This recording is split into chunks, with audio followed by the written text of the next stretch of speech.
Cumprimento a todos que a graça e a paz do Senhor Jesus. Amém? É um prazer estar aqui nesta noite. Agradeço o convite do pastor Vanderlei, o convite da igreja, para estar aqui, juntamente com a minha família, para trazer a mensagem do Senhor. A minha família já foi apresentada, o Lucas está comigo, né? Como ele sempre fala para mim, né, que eu sou o melhor amigo dele, o melhor pai do mundo, e ele sempre me acompanha. Agradeço a igreja por estar aqui nesta noite para ouvir a mensagem do Senhor, que nós possamos entender a mensagem e principalmente praticar em nossas vidas.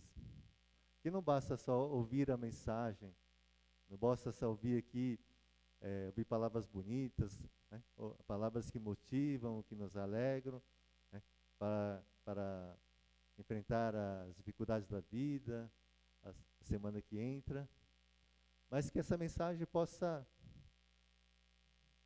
ser colocada em seu coração e que possa ver muita transformação da maneira de pensar e principalmente da maneira de agir dos irmãos. Porque muitas vezes nós agimos de uma forma aqui e lá fora, né, nós não damos o nosso testemunho. A vida cristã não se resume aos domingos, às quartas, os horários de culto. A nossa vida cristã, né, ela é de 24 horas, independente de onde você está.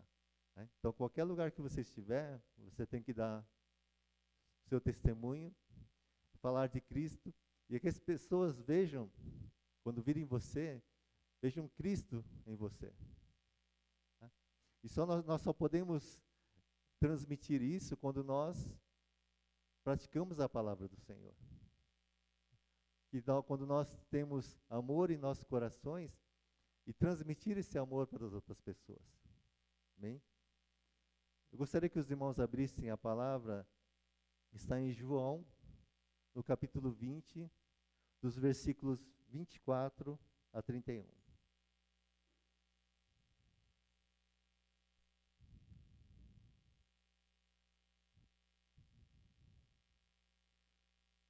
João, capítulo 20, a partir do versículo 24.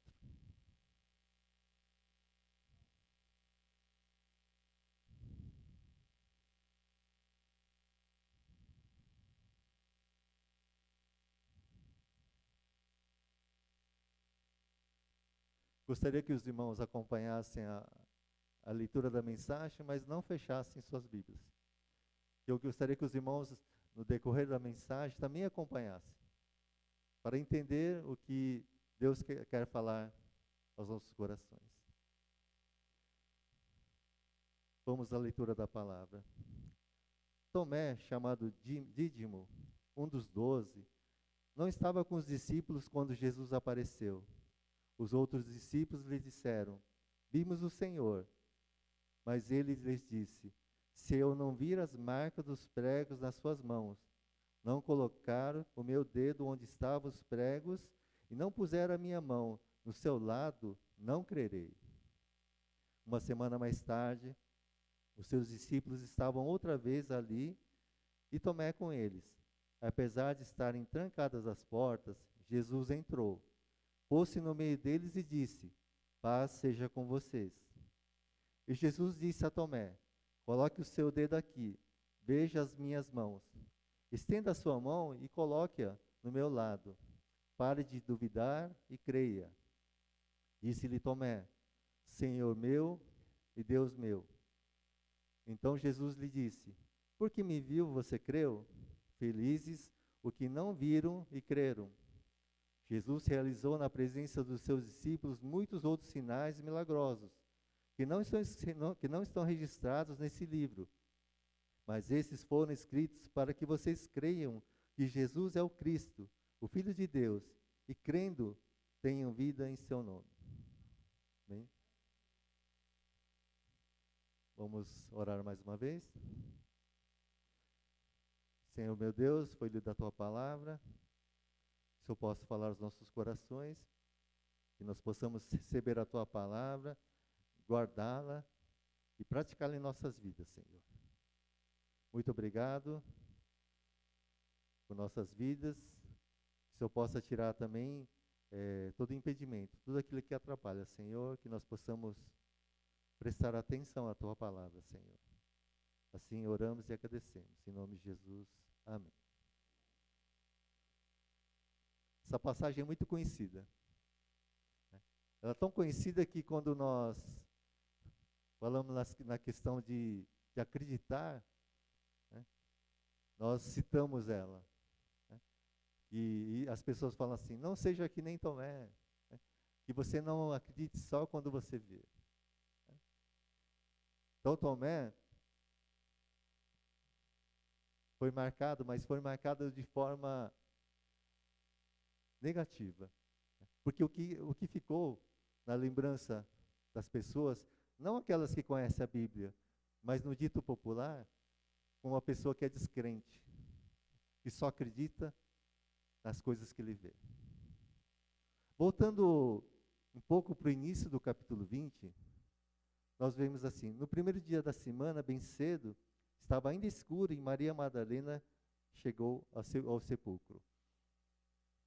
No capítulo 20, né, João está se referindo ao quê?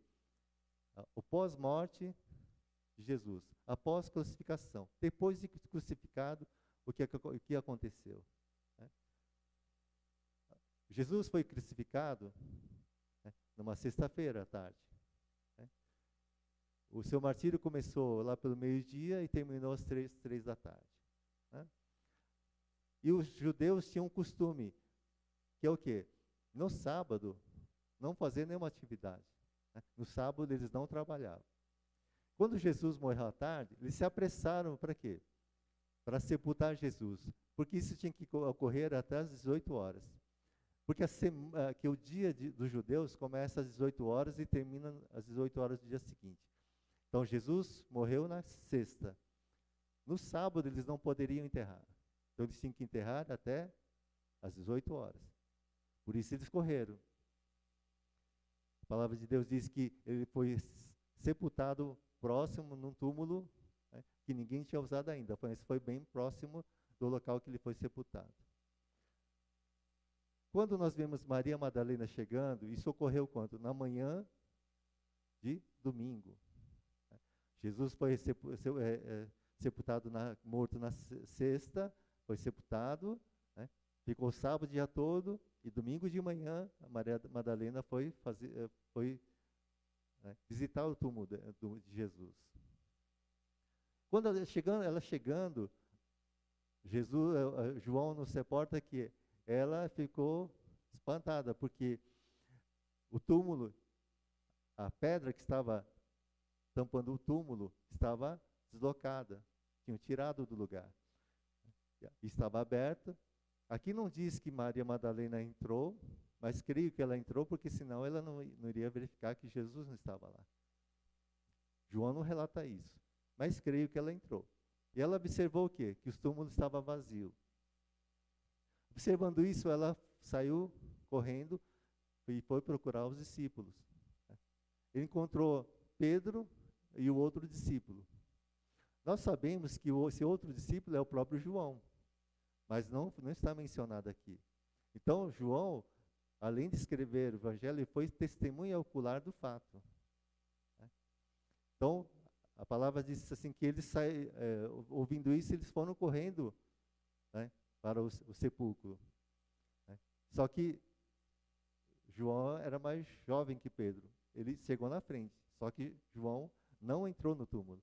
Ele esperou Pedro chegar. Quando Pedro chegou, ele entrou e verificou que o túmulo estava vazio. Mas ele verificou também que o lençol que cobria o rosto não estava desarrumado, estava arrumado lá. E se fosse simplesmente um roubo, se fosse alguém que tivesse roubado o corpo, ia deixar tudo bagunçado, mas não estava bagunçado. Logo depois, a Bíblia fala que João também entrou. Aí ele viu e creu. no versículo 9 do capítulo 20, está escrito assim: ele viu e creu. Eles não haviam compreendido, conforme a Escritura, era necessário que Jesus ressuscitasse dos mortos. Por que eles não entenderam? Porque quando Jesus, né, Davi também menciona isso, mas quando Jesus ele falava para os discípulos, né, ele não falava diretamente. Então, ele fez uma citação do quê? Da destruição do templo, dizendo assim que o templo ia ser destruído, né, e depois de 3 dias ia ser reconstruído.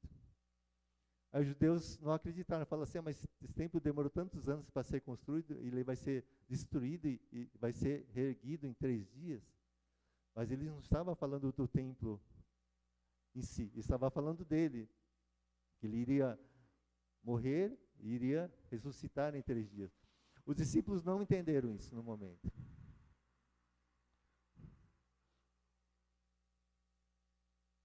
No capítulo 10, fala assim que Maria Madalena, né, disse que Pedro e João foram embora, mas Maria Madalena ficou.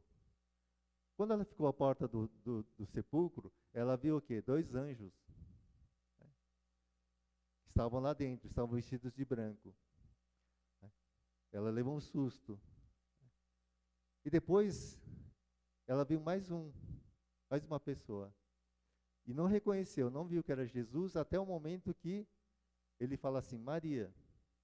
Quando Jesus fala o nome dela, Maria Madalena reconhece e vê que é Jesus. Aí Jesus fala assim para ela: vai com os outros discípulos e anuncia isso. No versículo 19, fala assim: no mesmo dia de domingo, ao cair da tarde, daquele primeiro dia da semana, estando os discípulos reunidos às portas trancadas, Jesus entrou. Era costume, naqueles tempos, né, eles ficarem de luto durante uns 7 dias. Então eles se reuniam, geralmente se reuniam na casa e ficavam. Né. E tinham, porém, também as portas estavam trancadas, porque eles estavam com medo dos judeus. Então eles trancaram a porta. Só que Jesus, ele entra com a porta trancada. E aparece para os discípulos. E eles viram que era Jesus, porque Jesus fala assim: paz seja com vocês. Aí eles reconheceram: é o Jesus. Jesus veio lá, não era espírito, ele veio em carne. Mas ele atravessou a parede. Diz assim: tendo dito isso, mostrou-lhe as mãos e o lado. Né? Ele tinha sido crucificado, né? E o lado porque a lança tinha perfurado. Né? Os discípulos alegraram-se quando viram o Senhor. Aí eles perceberam. O que eu quero dizer com isso? Não era que eles eram incrédulos, mas eles não compreendiam tudo. E eles não entenderam que Jesus ia ressuscitar. Quando eles viram e comprovaram que não era espírito, que ele estava em carne, que ele estava lá, eles se alegraram. Aí eles se lembraram daquilo que Jesus tinha falado. Porque a Bíblia cita que depois eles lembraram. Mas no primeiro momento eles não associaram. Agora nós chegamos na parte de Tomé. Isso aconteceu quando Jesus se encontrou com os discípulos, foi no domingo à tarde. A Bíblia diz que depois de 7 dias, no próximo domingo, tá, ele aparece de novo para os discípulos. E fala assim que todos os discípulos estavam reunidos lá, menos Tomé. Tomé não estava lá. O motivo pelo qual ele não estava lá, a Bíblia não fala. E essa passagem de Tomé, ela é só citada no Evangelho de João. Nos outros 3 evangelhos, fala da ressurreição de Jesus, mas não fala desse acontecimento com Tomé. Só João relata isso.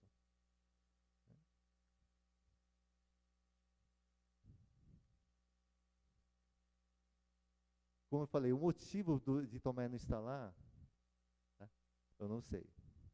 Mas que ele deveria estar lá, deveria. Onde os discípulos deveriam estar? Deveriam estar juntos.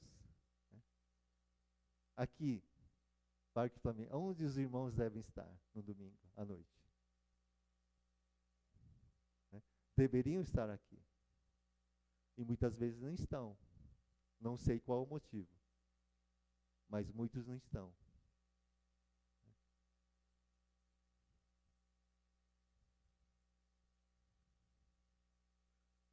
No versículo 24, Tomé, chamado Dídimo, um dos 12, não estava com os discípulos quando Jesus apareceu. Qual o problema de não estar onde nós deveríamos estar? Primeiro porque ele perdeu a oportunidade, Tomé perdeu a oportunidade de ver Jesus ressurreto, né, e não viu. Ele deveria estar lá e não viu a bênção de ver o Senhor dele vivo.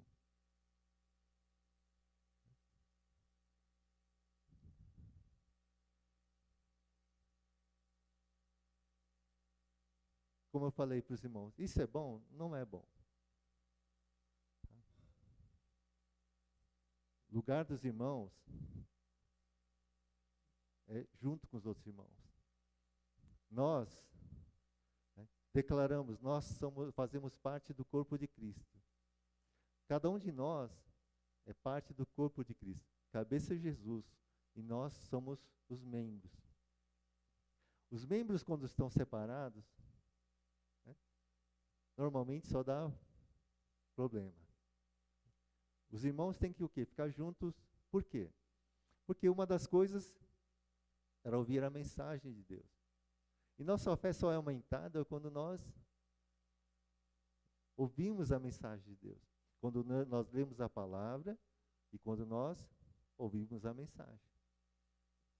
Nós também somos muito edificados, né, com os testemunhos dos irmãos. Então Jesus, ele mostra assim lá, né, mostrou para os seus discípulos, né, a mão e o lado, né, estava perfurado. Mas ele mostra o quê? A cicatriz, ele não mostra o ferimento, não está sangrando. Né? Está cicatrizado, mas ele prova o quê? Que ele foi crucificado. Né? Que ele morreu e ressuscitou. Nós perdemos as oportunidades de ver o quê? O que Deus faz no meio de nós. O testemunho de cada irmão edifica a nossa fé. Porque quando nós ficamos afastados, né, e só dependemos de nós mesmos, nós temos dificuldade. E a palavra de Deus diz aqui, no segundo versículo, aqui, no versículo 25, diz assim: os outros discípulos lhe disseram, vimos o Senhor. É como se falasse assim, ó, eu só tomo conhecimento das bênçãos de Deus pela boca dos outros.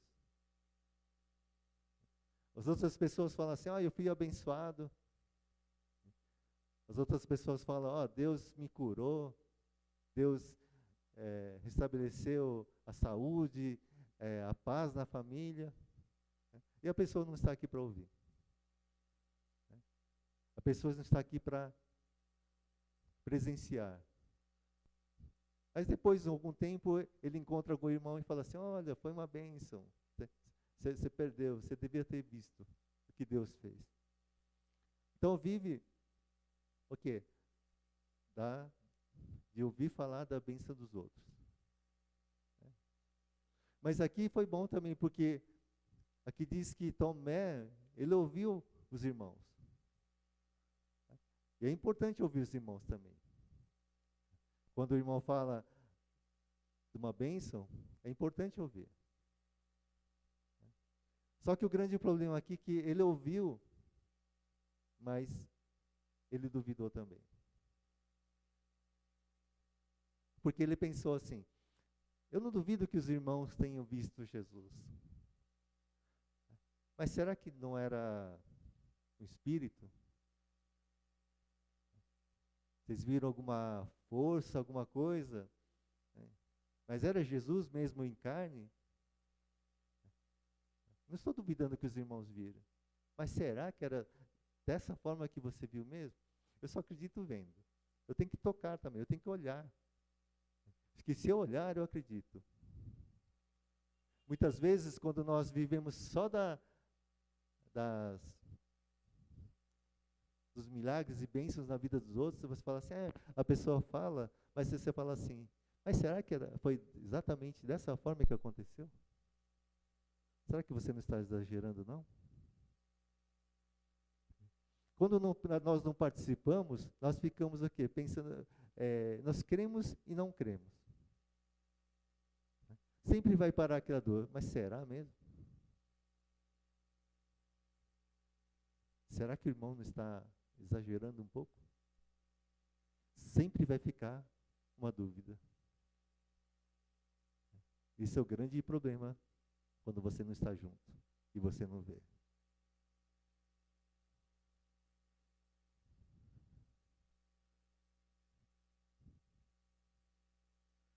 No versículo 25, na parte B, fala assim: se eu não vir as marcas e os pregos nas suas mãos, não colocar o meu dedo onde estavam os pregos e não puser a minha mão no seu lado, não crerei.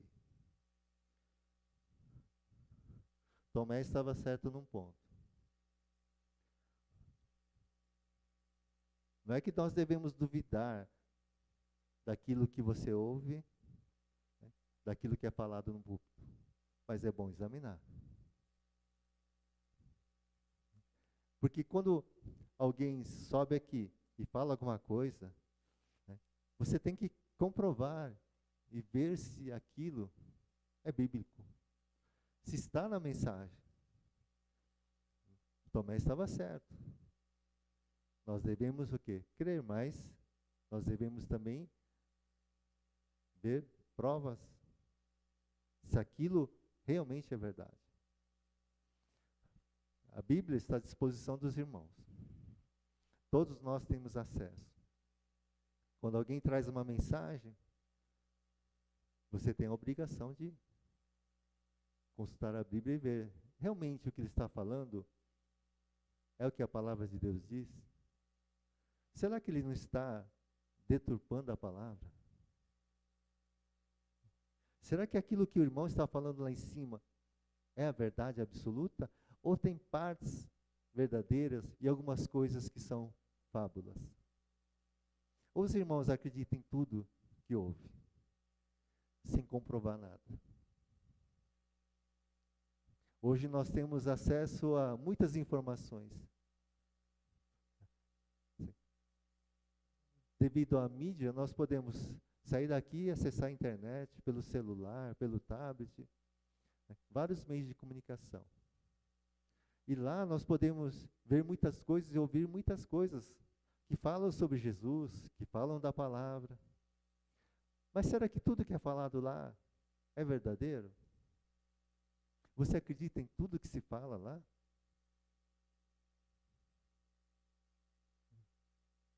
Você vai acreditar e não vai confirmar? Realmente aquilo que está sendo pregado é verdadeiro? Ou você simplesmente aceita tudo?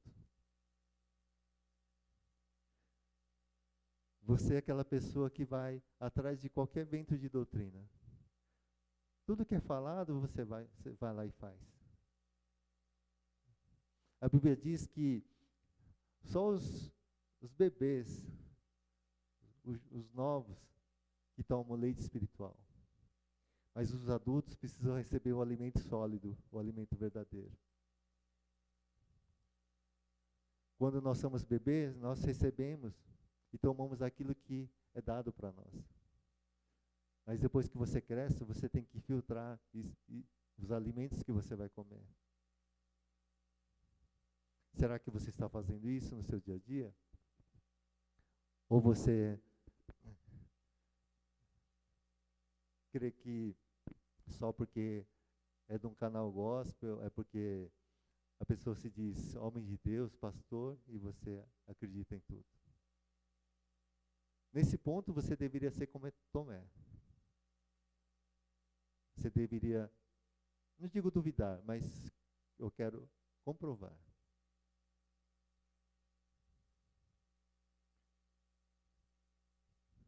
No que Tomé errou? Ele errou por ter pedido provas? Não. Por quê? Porque nós vimos que quando Jesus apareceu para os outros discípulos, Jesus mostrou, né, as feridas na mão e o lado perfurado. Ele mostrou e provou. Né? E por que Tomé estava errado em pedir a mesma coisa? Ele não estava errado. O erro dele foi o quê? Que ele não conhecia as Escrituras como deveria conhecer. E não entendeu que isso já estava escrito. Mas pela dúvida de Tomé, né, pela incredulidade dele, essa dúvida ela nos ajudou. Está escrito. Né? Por causa das provas físicas, né, que é as mãos perfuradas, os pés, né, o lado perfurado, que nós cremos que Jesus ressuscitou. Jesus está vivo. Então nós não devemos só falar assim, Tomé é um incrédulo. Não. Tomé, ele fez o mesmo questionamento que qualquer um de nós faria se estivéssemos no lugar dele. Será mesmo? Muitas vezes nós falamos dos outros, mas nós tomamos a mesma atitude e pensamos da mesma forma. Muitas vezes nós queremos só apontar e falar do outro. É isso, ele é incrédulo, E nós? E nós como somos?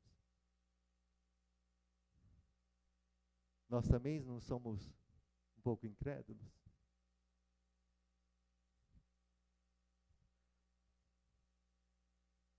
Eu quero deixar a pregação de lado.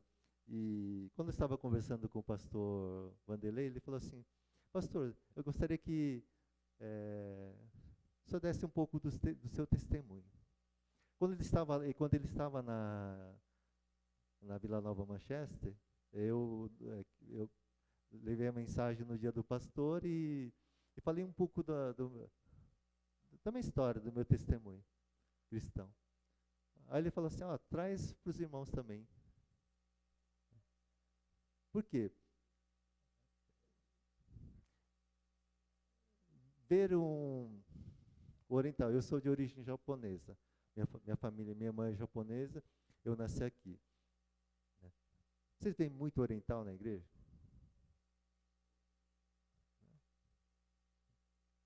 Nessas andanças, depois que eu me converti, que eu vou, assim, eu vejo muito pouco mesmo. Lá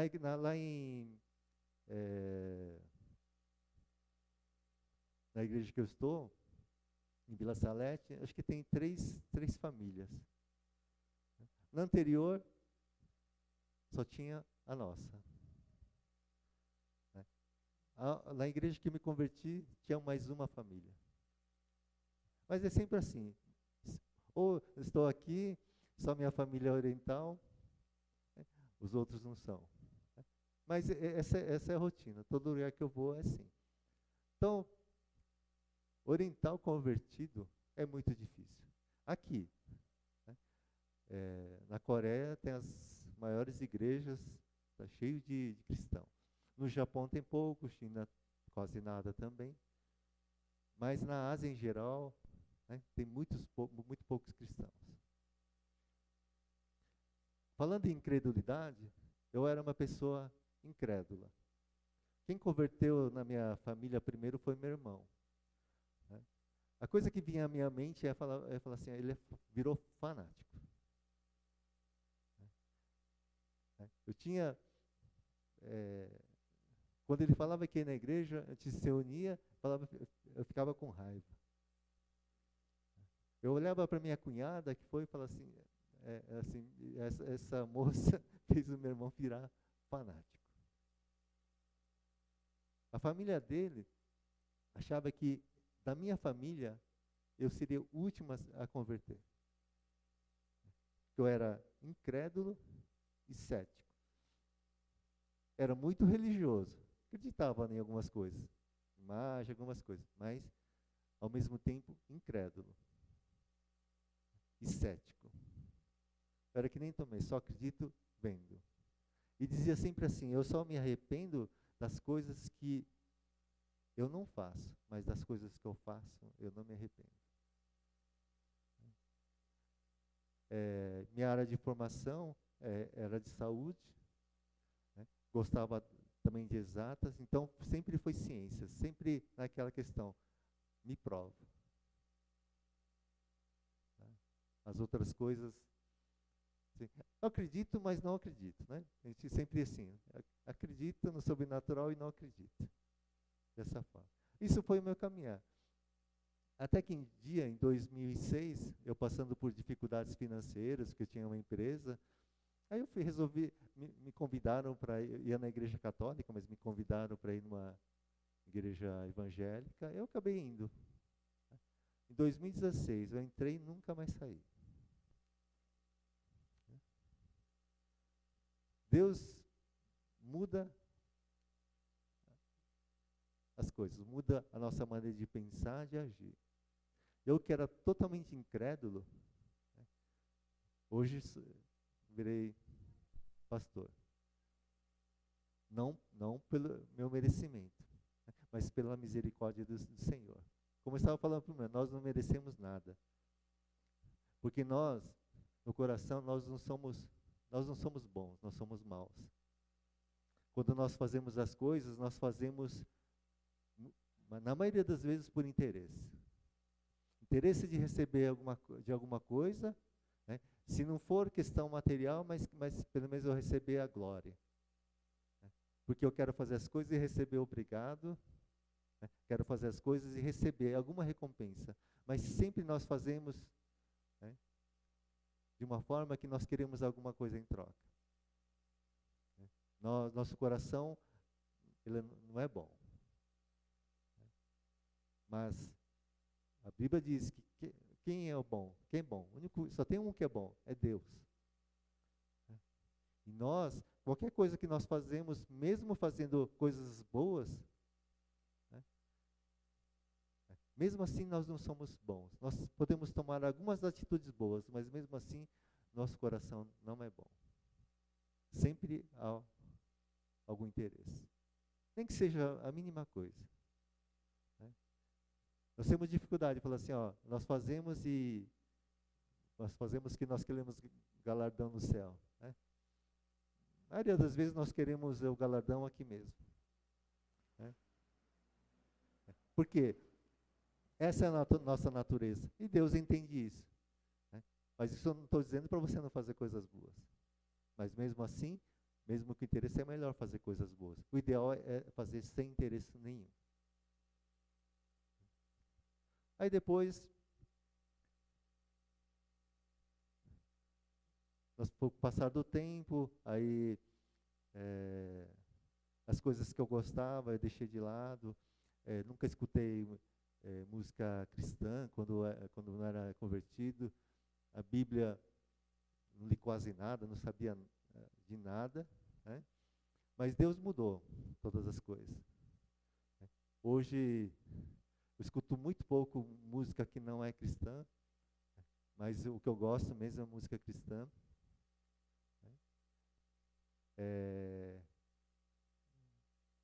O entendimento que eu não tinha da palavra, né? Deus, pela misericórdia, nos ilumina e nos dá o entendimento. Né? E quando eu cheguei aqui, estava tendo aula de EBD, e eu vi assim que o número de alunos não é o número de alunos, de pessoas que estão aqui. Né? Eu digo que acho que não chegava a um terço. Mas os irmãos perdem bastante quando não vêm à escola bíblica para aprender. Né? Porque nunca nosso aprendizado da palavra de Deus será suficiente. Eu posso fazer seminário, posso fazer a faculdade, posso fazer pós-graduação, posso ter anos e anos de convertido, mas nunca conheceremos a palavra de Deus na totalidade. E todas as vezes que nós sentamos para ouvir a mensagem, ouvir um estudo, nós saímos edificados. Quando os irmãos não vêm, perdem uma oportunidade muito grande de aprender. Não é puxão de orelha, mas um conselho que dou para os irmãos. Que aprender sobre Deus e da palavra de Deus nunca vai ser em vão. Sempre os irmãos serão edificados. Não basta você querer saber o que o outro vai falar da mensagem. Né? Descubra você mesmo. Não fique só esperando o pastor trazer a mensagem e dizer o que a Bíblia contém, o que a Bíblia diz. Busque você mesmo e veja o que a Bíblia diz. É bom para você porque, primeiro, se você conhecendo a palavra, você não vai ser enganado. E por isso já seria mais do que suficiente. Mas por que nós devemos ler a Bíblia? Porque nossa fé cresce quando nós estudamos a palavra. E todos nós aqui estamos aqui porque nós buscamos o nosso crescimento espiritual, o conhecimento de Deus. E essa deveria ser a vontade de todos os irmãos aqui. Então, para terminar, depois que me converti, aí fui para o seminário, aí a minha esposa se converteu na mesma época, nós nos casamos lá, na igreja, tivemos o Lucas. Nesse inteirinho, a minha irmã Rosa se converteu, e depois minha mãe. Depois foi minha tia. Deus não tem dificuldade de língua, tá? Quem tem dificuldade somos nós. Né? Para Deus, falar o coração não precisa, Ele pode falar em qualquer língua. A minha mãe, vem aqui, ela não entende quase português. Se vocês forem conversar com ela, ela vai entender muito pouco. Ela vem e escuta, mas eu creio que Deus fala ao coração dela. Quando ela lê a palavra, a Bíblia dela é em japonês, não é em português. Né? Ela tem um momento dela, de devocional, mulher de muita fé. Né? Mulher que serviu a outros deuses por mais de 40 anos. E eu lembro que quando eu me converti, ela falava assim para mim, é bom você ir para uma igreja, mas eu não vou, porque eu já tenho o meu. Logo depois, Deus fez um trabalho no coração dela. Nós tínhamos muitas imagens lá em casa, tanto do catolicismo como da religião oriental. O oriental tem templo, né, tem altar na casa. Nós jogamos tudo fora, né? Porque eu entendo assim que nós precisamos primeiramente tirar o ídolo do nosso coração, que o mais importante é você tirar do coração. Agora, depois que você tirar, o resto só se torna imagem, não é nada. Não queira tirar a imagem antes de tirar a imagem do coração da pessoa. Então, você não tem o direito de você destruir a imagem de ninguém. Primeiro você tem que tirar a imagem que está no coração dela. E isso aí só Deus que faz. Não é por convencimento humano, não adianta você ficar falando. É o trabalhar de Deus. Quando Deus tirar, a pessoa pode jogar fora, porque aquela imagem não significa nada para ela. Muitas vezes nós queremos fazer o contrário. Nós queremos fazer o trabalho de Deus. Nós queremos fazer o trabalho do Espírito Santo. E, por fim, eu estou aqui. Amém? E minha família também. Então, não deixe de pregar a palavra e querer assim, falar assim, ninguém é bom e merecedor que não precise da palavra de Deus. Todos nós precisamos de Jesus. Hein?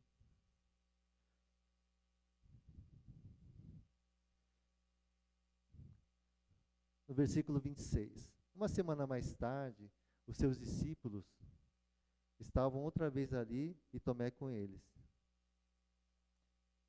E depois diz assim: Jesus disse a Tomé: coloque o seu dedo aqui, veja as minhas mãos, estenda a mão e a coloque no meu lado.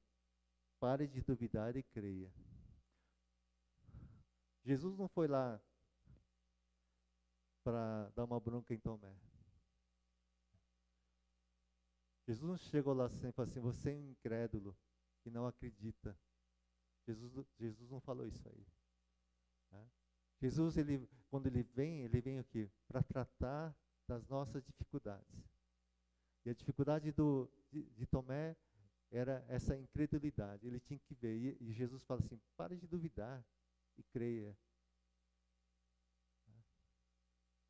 E muitas vezes Jesus fala para nós: pare de duvidar e creia. Você não está sendo cético demais? Pare de duvidar e crer que você está perdendo as bênçãos. Você está perdendo as oportunidades que Deus está dando para você. Nossa dúvida é em relação a algumas coisas, mas não dúvida em relação a Jesus.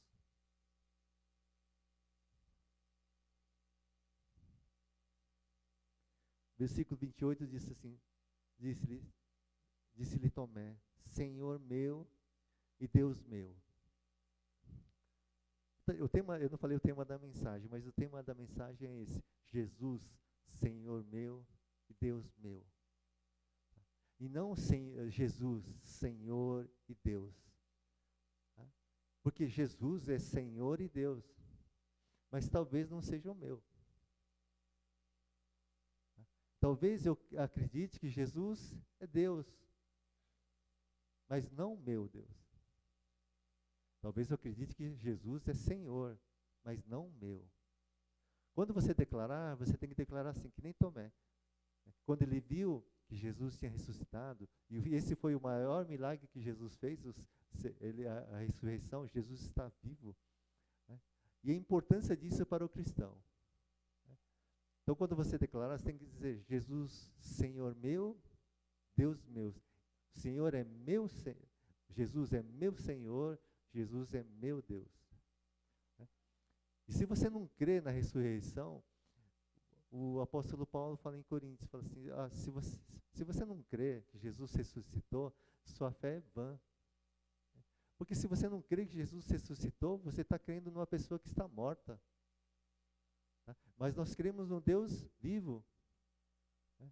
Então, o cristão que não crê na ressurreição de Jesus, então, ele crê em quem então? Ele crê numa pessoa que está morta? Muita gente crê em pessoas que estão mortas. Muitas religiões creem em pessoas mortas. Mas nós não temos um Deus morto, nós temos um Deus vivo. Então, essa é a importância. Por isso que eu falo: você crê no Jesus? Sim, no meu Jesus, no meu Deus. Está vivo, está sentado à destra de Deus. Ele é o nosso advogado. Ele que intercede por nós, junto ao Senhor, junto ao nosso Pai.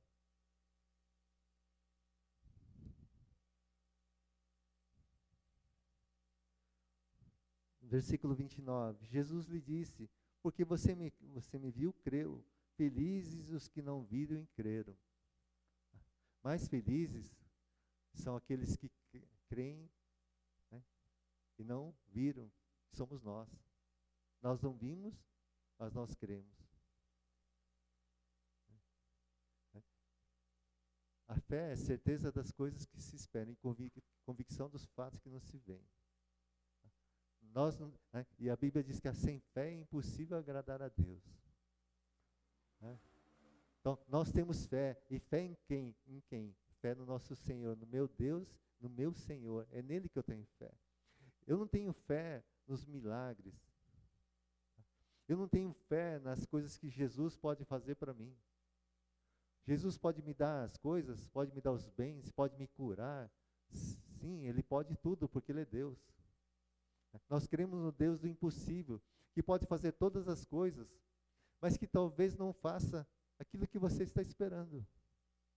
Então não creia nos milagres, naquilo que Deus pode fazer. Creia no Senhor, que pode todas as coisas. Que Ele, se Ele não fizer, Ele vai continuar sendo Deus. E você vai continuar adorando, porque você não crê naquilo que Ele vai fazer.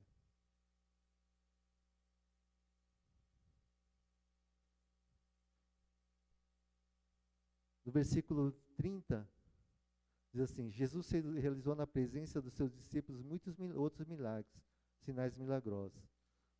No 31, está assim: mas esses foram escritos para que vocês creiam que Jesus é o Cristo, o Filho de Deus, e crendo, tenha vida em seu nome. Tá? João não escreveu os milagres, né, esses sinais que apontam para Jesus, né, para que nós creiamos naquilo que Ele fez. Aquilo que Ele fez, os milagres, foram para apontar para Jesus. Então a nossa fé não são nessas coisas, os milagres só apontam para Jesus. Como nas nossas vidas, o milagre que Deus faz só aponta o quê? Para Jesus. Por isso que nós não ficamos presos aos milagres. Nós oramos para Deus fazer os milagres. Mas se Ele não fizer, não tem problema. A minha fé ainda continua. E aqui ele diz, para encerrar, que tudo isso aqui que João falou, foi para que nós tivéssemos o quê? Vida eterna com Deus. Eu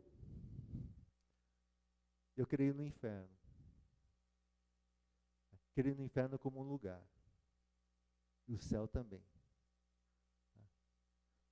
Creio que nós, que recebemos o Senhor Jesus como o Senhor e Salvador de nossas vidas, quando nós morrermos, nós estaremos com Ele no céu, num lugar. E aqueles que não creem estarão no inferno. É assim que eu creio. E assim eu creio que muitos irmãos também creem.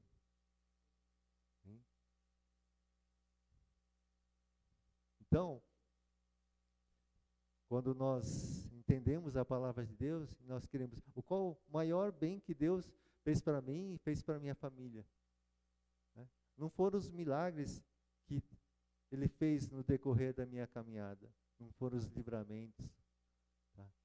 O maior milagre de Deus para a minha vida, quando eu reconheci Ele como Senhor e Salvador da minha vida, é o prêmio que Ele vai me dar quando eu morrer ou quando Ele vier nos buscar, se for antes.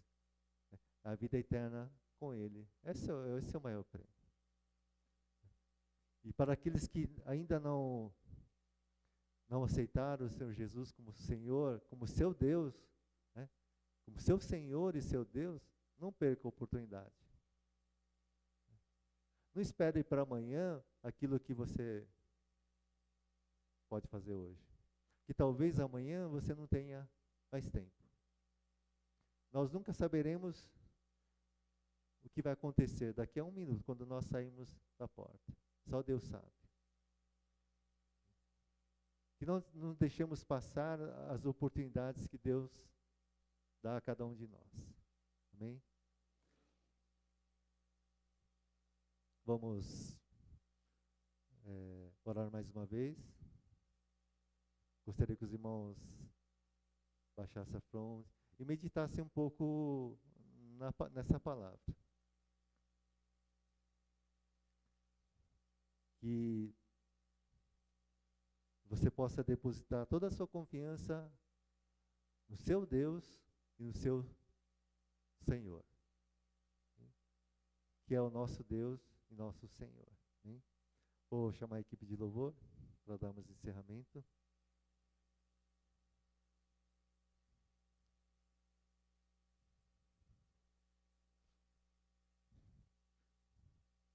Amado Deus, querido Pai,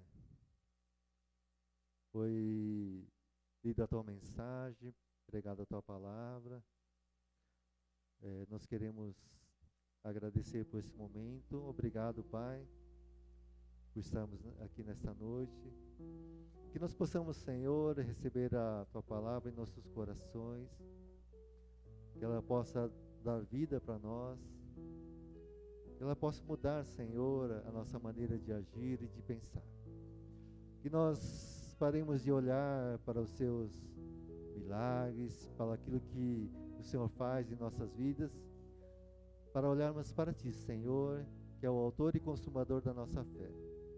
Que nós possamos olhar mais para Ti, Senhor Jesus, nosso Deus, nosso Senhor, Deus soberano, onipotente, onipresente e onisciente, que sabe todas as coisas, que tem poder para fazer tudo, Senhor. Que mesmo que nós não entendamos as situações que estamos passando, os momentos que nós estamos vivendo, nós possamos crer que o Senhor está no controle de tudo, Pai.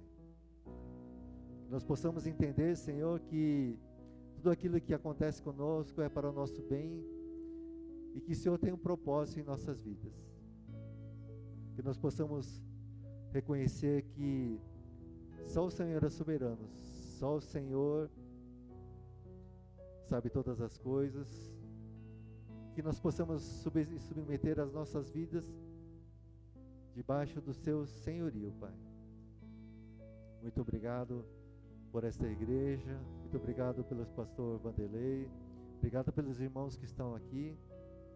Só possa nos dar uma semana tranquila, uma semana de paz, uma semana de vitória, Senhor. Nos ajude nas nossas dificuldades, nos ajude também, Senhor, na nossa incredulidade. Eu peço ao Senhor, meu Pai, aumenta a nossa fé, Senhor. Aumenta a nossa fé para nós crermos mais em Ti, confiarmos na Tua palavra e confiarmos naquilo que o Senhor tem feito para nós, Senhor. Muito obrigado, Pai, por estarmos aqui. Obrigado, Pai, porque o Senhor nos deu a salvação, o Senhor nos deu a vida eterna. Assim, Pai, nós oramos e agradecemos. Em nome de Jesus, amém.